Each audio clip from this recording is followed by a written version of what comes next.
Sumatera Selatan atau Sumsel salah satu provinsi penghasil migas di Indonesia. Hingga kini perputaran ekonomi Sumsel ditopang sektor migas, salah satu yang utama. Membahas industri migas Sumsel pasti menyinggung Musi Banyuasin, kabupaten yang berbatasan langsung dengan Palembang, ibu kota provinsi ini. Sayang di balik kemajuan sektor migas daerah ini, persoalan penambangan liar masih saja menjadi masalah yang menyedot perhatian pemerintah pusat. Terlebih ketika terjadi kasus kecelakaan kerja di lokasi penambangan liar migas. Penambangan migas oleh warga di Musi Banyuasin mulai marak sejak tahun 2012.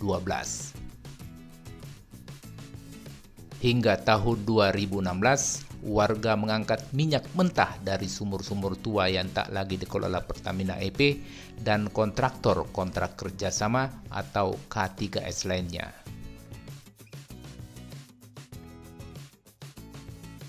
Mulai tahun 2016, di bawah komando Kementerian Koordinator Politik Hukum dan HAM, tim gabungan SKK Migas, pemerintah daerah, bersama Pertamina EP yang dikawal ratusan personel Polri dan TNI melakukan penertiban. Petugas Pertamina menutup ratusan sumur migas yang digarap masyarakat secara permanen di berbagai lokasi.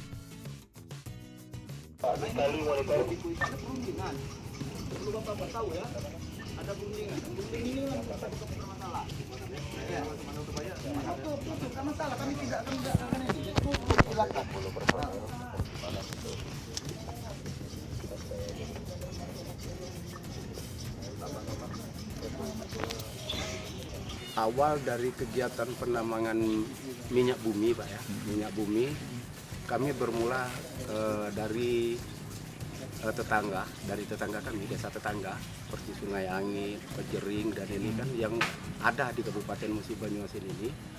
Nah, kemudian masyarakat dikeluar karena ada juga peninggalan Belanda ataupun sumur-sumur tua yang di dalam WIK-nya Pertamina. Kebetulan saat itu tidak dikelola kan, sehingga masyarakat memulai mengerjakan sumur-sumur. Dimulai pada tahun 2012. Dimulai 2012, kemudian pada tahun 2016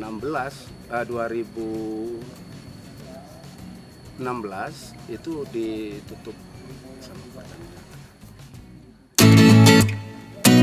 Muatian. Akan selang ini.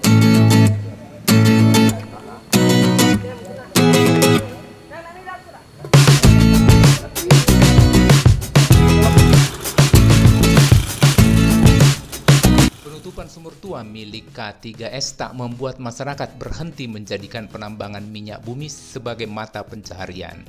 Warga membuat sumur migas sendiri. Kekayaan kandungan minyak bumi Sumsel, khususnya di Kabupaten Musi Banyuasin, membuat penambang relatif mudah menjalankan proses eksplorasi, kemudian eksploitasi. Banyak di antara sumur migas berada di halaman rumah warga. Tukang tarik minyak aja, produksi itu yang istilah di Musi Banyuasin ini disebut tukang polot, Pak. Nah itu kalau dia memproduksi, yang ikut di bidang produksi ini orang dua dengan angka 10 derum, berarti dia kan sudah punya angka 50 per derum, 500 per hari. 500 apa? 500.000 per hari untuk gaji mereka. Jadi kalau kita ambil garis untuk angka 200.000 per hari bagi pekerja yang bidang pemolot ataupun produksi itu rata-rata 200.000 per hari. Itu rata-rata, Pak. Bisa ada yang gajinya sampai 1 juta saja. Nah, jadi ini 1 juta penghasilan mereka itu saja. Lumayan. Memang lumayan, Pak. Apapun, pemerintah memandang kegiatan penambangan liar migas sebagai gangguan operasi dan tindak pidana terhadap industri hulu migas dan hilir. Warga dipandang melakukan pelanggaran hukum sebab melakukan penyerbotan sumur dan pencurian fasilitas produksi operasi migas. Juga penyalahgunaan pengangkutan dan niaga BBM subsidi ke industri. Sementara warga berdalih mereka sekedar mencari nafkah. Warga bahkan berargumen pemerintah sepatutnya merasa terbantu sebab mereka menciptakan lapangan kerja sendiri di tengah sulitnya mencari pekerjaan di pelosok desa. Permen 01 tahun 2008 itu jelas mengatakan kan, minyak itu kami itu hanya mendapat upah angkat dan angkut. Ya kan?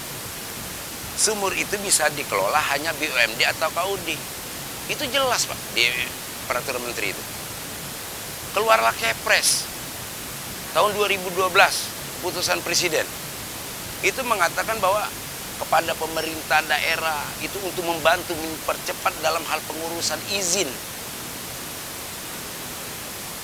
Jadi pemerintah pusat nggak main-main sampai keluarlah Kepres. Tapi praktek di lapangannya itu mana? Hanya kelompok-kelompok tertentulah yang bisa memanfaatkan hasil itu. Soal kecelakaan kerja yang kerap terjadi di penambangan tradisional migas, warga berharap pemerintah melakukan pembinaan. Seluruh penambang sebenarnya siap berhimpun dalam koperasi yang kemudian sepenuhnya menyalurkan minyak bumi yang didulangnya kepada Pertamina atau K3S sebagaimana diatur dalam Peraturan Menteri ESDM. Karenanya, sangat beralasan bila kelompok penambang memperoleh pembinaan seputar cara menghindari kecelakaan kerja.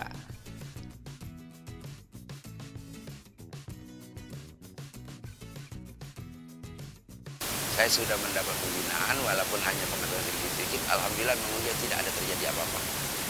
Jadi sudah 8 tahun Pak. Kita mengerjakan sumur ini tidak ada kecelakaan.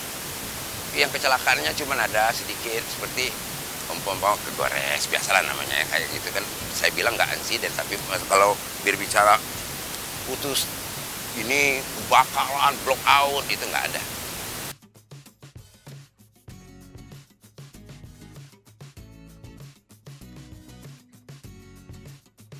Maret 2021, SKK Migas mengeluarkan rilis pers bahwa Kementerian Koordinator Politik Hukum dan HAM tengah merancang langkah lebih terpadu untuk pemberantasan penambangan liar migas. Payung hukum untuk pelaksananya tengah disiapkan.